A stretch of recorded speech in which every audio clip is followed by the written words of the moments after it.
Finalmente al via questo nuovo appuntamento che vi vede protagonisti come Ente Parco. Oggi parte con la manifestazione dedicata al Festival dei Bambini, qui al Palazzo dei Filippini la presentazione, ma ora più avanti poi alla Valle dei Templi lo svolgimento della manifestazione. Sì, adesso partiamo, finalmente dopo 3 mesi di duro lavoro e di organizzazione che ha comportato un'opera di coinvolgimento di tutte le istituzioni, tra cui anche quella del Comune di Agrigento, si parte.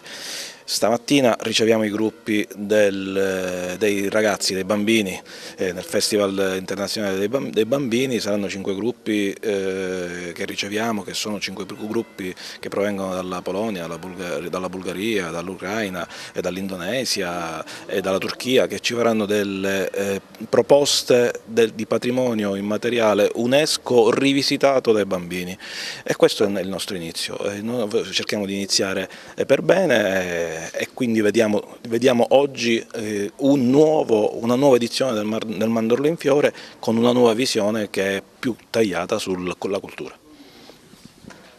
Sì, oggi c'è il varo, del transatlantico, siamo un po', come dire, in fibrillazione, abbiamo cercato di fare tutto al meglio.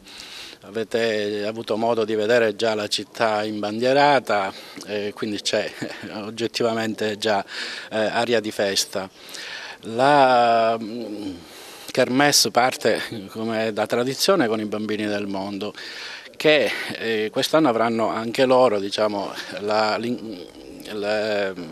l'incombenza di rappresentare patrimoni culturali riconosciuti dall'UNESCO, che è il segno che contraddistinguerà la sagra di quest'anno. Parte oggi e parte nel modo migliore, parte con i bambini nel mondo, manifestazione nella manifestazione, giunta alla 17ª edizione, e quindi esaltiamo quel messaggio di pace che da sempre, da 72 anni, Agrigento, che è città di integrazione, che è città di accoglienza, che è città che muove messaggi di pace, lancia al mondo, e lo lancia nel modo migliore, con i bambini del mondo, con nazioni che rappresentano e danno nobilitazione a patrimoni UNESCO che sono nati in quelle nazioni lì, ma sono oramai patrimonio di tutti quanti noi. Allora l'intreccio tra tradizioni, l'intreccio di pace, l'intreccio tra culture è nel segno anche dell'UNESCO quest'anno.